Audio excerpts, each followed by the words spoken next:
Video के माध्यम से बीपीएससी 71वीं में जितना भी साइंस का क्वेश्चन है उन सब का सोर्स को ट्रेस करेंगे कि कितना इसमें से घटना चक्र से आया है, कितना 9th या 10th 11th 12th के एनसीईआरटी साइंस के बुक से आया है या फिर लूसेंट से कितना आया है। तो इस चीज़ों को हम लोग देखेंगे। ठीक है,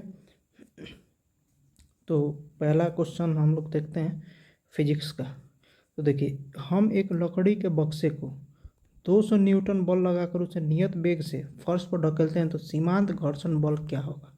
ठीक है, तो ये सेम क्वेश्चन जो है आपका एनसीईआरटी के क्लास 9th का चैप्टर नंबर 9 में अगर आप देखिएगा तो उसमें जो भी पीछे क्वेश्चन दिया रहता है, जैसे हम एक लकड़ी के बक्से को 200 न्यूटन बल लगाकर उसे नियत वेग से फर्श पर ढकेलते हैं तो बक्से पर लगने वाला घर्षण बल क्या होगा। तो लगभग सेम क्वेश्चन है दोनों, तो एकदम डायरेक्ट इसको बीपीएससी एनसीईआरटी के क्लास 9th से उठाया और सेम क्वेश्चन दे दिया है। ठीक है, तो इसका आंसर हो जाएगा 200 न्यूटन। इसके बाद हम लोग अगला क्वेश्चन देखते हैं। एक ट्रक विरामावस्था से किसी पहाड़ी से नीचे की ओर नियत त्वरण से लुढ़कना शुरू करती है और 20 सेकेंड में 400 मीटर दूरी तय करता है। यदि ट्रक का द्रव्यमान 7 टन है तो इस पे लगने वाला बल क्या होगा। तो ये भी देखिए क्लास जो 9th का एनसीईआरटी है, सेम क्वेश्चन पीछे दिया हुआ है। एक ट्रक विरामावस्था से किसी पहाड़ी से नीचे की ओर नियत त्वरण से लुढ़कना शुरू होता है तो 20 सेकेंड में 400 मीटर की दूरी तय करता है। तो लगभग मतलब सेम क्वेश्चन आप देखिए, एकदम सेम क्वेश्चन है। बीपीएससी इसको सिर्फ कॉपी पेस्ट किया। तो क्लास 9th के एनसीईआरटी में इसको पीछे आप जब देखिएगा तो वहाँ पे मिल जाएगा। ठीक है, तो इसका आंसर हो जाएगा 14,000 न्यूटन। इसके बाद हम लोग फिजिक्स का तीसरा क्वेश्चन देखते हैं। किसी घर में एक महीने में ऊर्जा की खपत 250 यूनिट है तो कुल ऊर्जा जूल में क्या होगा। ठीक है, अगर आप देखिएगा तो घटना चक्र में भी दिया है 1 किलोवाट घंटा का मान क्या होगा, तो इसको ऐसे ही इसको कन्वर्ट करेंगे लोग। ठीक है, तो 1 किलोवाट घंटा का मतलब 3.6 इंटू 10⁶ जूल होता है।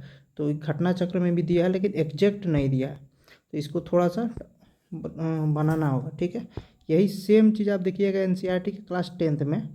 ठीक है, तो वहाँ पे भी यही चीज़ को दर्शाया गया है जो इसको बनाने पे मतलब सॉल्व करने पे हो जाएगा। ठीक है, तो इसका आंसर हो जाएगा 9 × 10⁸। ठीक है, तो ये भी क्लास 10th का एनसीईआरटी से क्वेश्चन आया है। उसके बाद हम लोग देखते हैं 74 नंबर क्वेश्चन देखते हैं। तो किसी माध्यम में ध्वनि का चाल अधिकतम होता है। ठीक है, तो ये क्वेश्चन लगभग सब जगह आपको मिल जाएगा, लूसेंट में भी मिल जाता है, एनसीईआरटी में भी है और घटना चक्र में भी है। तो घटना चक्र में देखिए ध्वनि का वेग अधिकतम होगा तो इस्पात में सेम वैसा ही क्वेश्चन है। किस माध्यम में ध्वनि का चाल अधिकतम होता है, तो स्टील में। तो ये आपका देखिएगा, अगर एनसीईआरटी के क्लास 9th के एनसीईआरटी से देखिएगा तो जो ऑप्शन दिया उसमें स्टील का जो है 59-60 मीटर पर सेकेंड चाल है। ठीक है, तो ये भी एनसीईआरटी से क्वेश्चन है डायरेक्ट। इसके बाद हम लोग देखते हैं मुक्त रूप से गिरते हुए पिंड की स्थितिज ऊर्जा लगाकर कम होती है। ठीक, तो ये भी क्वेश्चन मतलब आपको एनसीईआरटी का जो है 9th क्लास का एनसीईआरटी में देखिएगा तो वहाँ पे इसको दिया हुआ है। ठीक है, जैसे ऊर्जा संरक्षण का नियम में आप लोग देखिएगा तो वहाँ पे इसको दिखाया गया है। ठीक है, तो इसका आंसर हो जाएगा यह ऊर्जा संरक्षण सिद्धांत का उल्लंघन नहीं है। ठीक है, तो ये आपको एनसीईआरटी का क्लास 9th से डायरेक्ट क्वेश्चन है। ठीक है, इसके बाद हम लोग अगला क्वेश्चन देखते हैं। तो देखिए 76 नंबर क्वेश्चन। तो बैलों के एक जोड़ी खेत जोतते समय हल पर 140 न्यूटन का बल लगता है। जोता गया खेत 15 मीटर लंबा है और खेत की लंबाई को जोतने में किया गया कार्य क्या है। ये भी देखिएगा तो आपको एनसीईआरटी का 9th से क्वेश्चन है। ठीक है फ्रेंड्स, तो आप देखिएगा इसमें सेम यहाँ पे देखिए किसी वस्तु 5 न्यूटन बल की दिशा 2 मीटर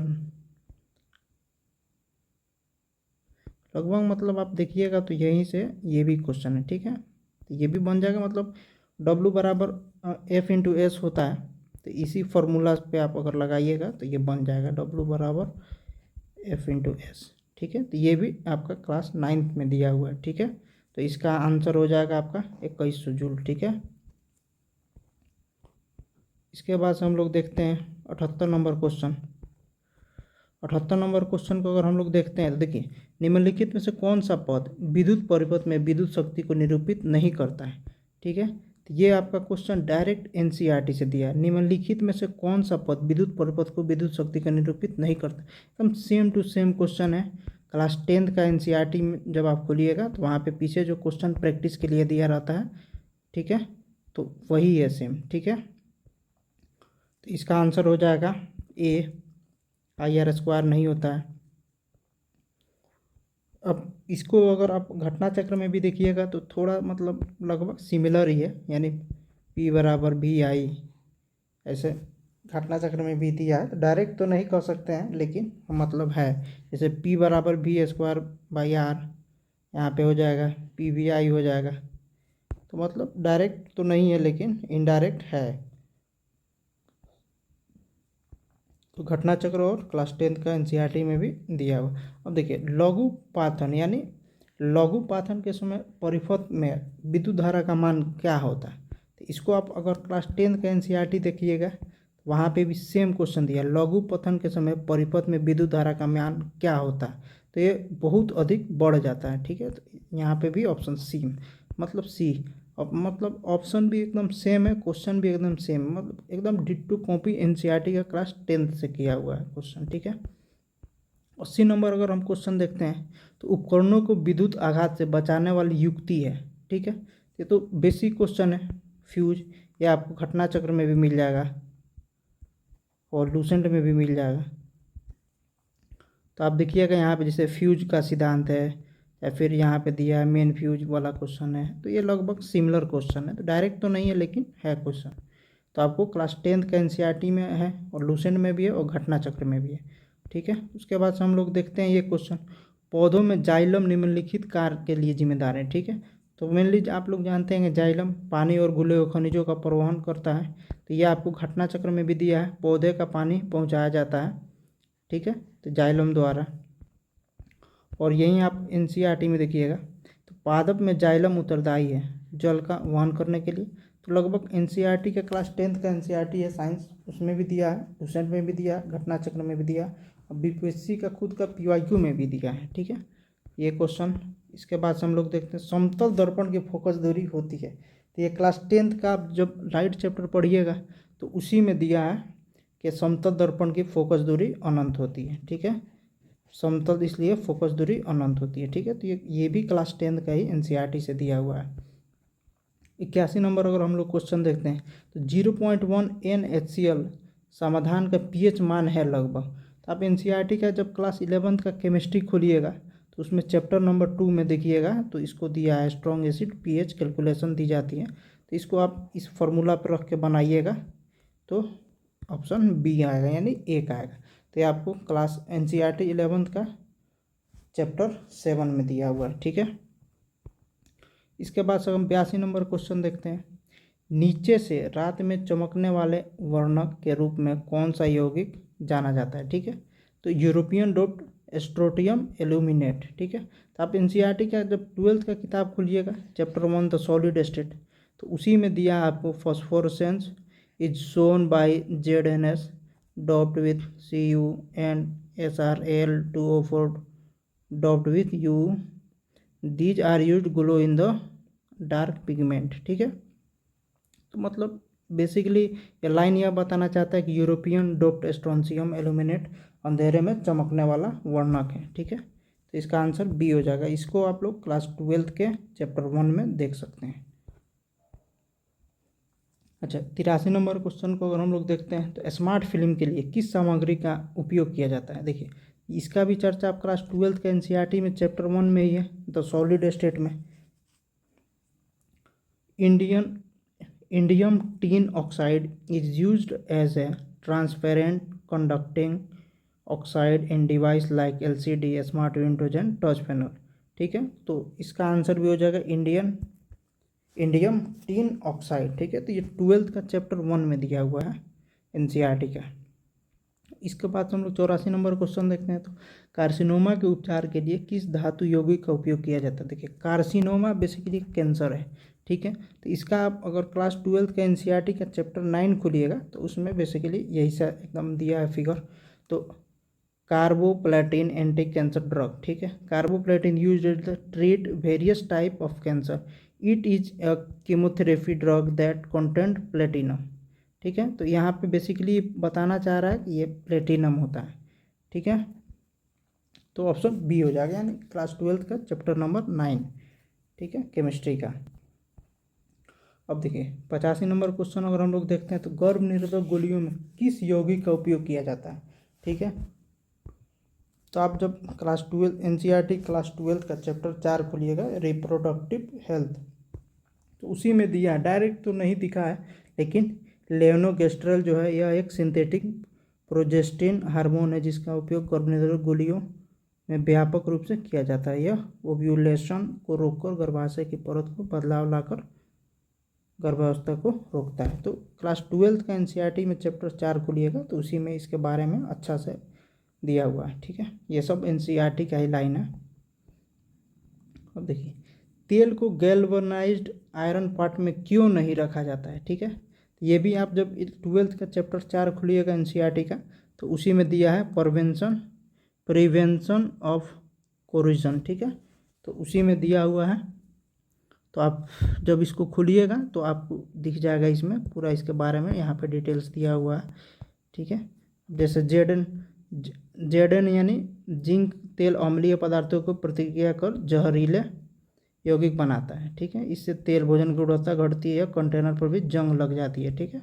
जैसे food stop like fruit pickles oil etc should not be kept in galvanized iron, ठीक container because Zn react with the acid present in food forms poisonous compound and also spoil quality of food। तो ये आपको chapter 8 में दिया है, ठीक है friends.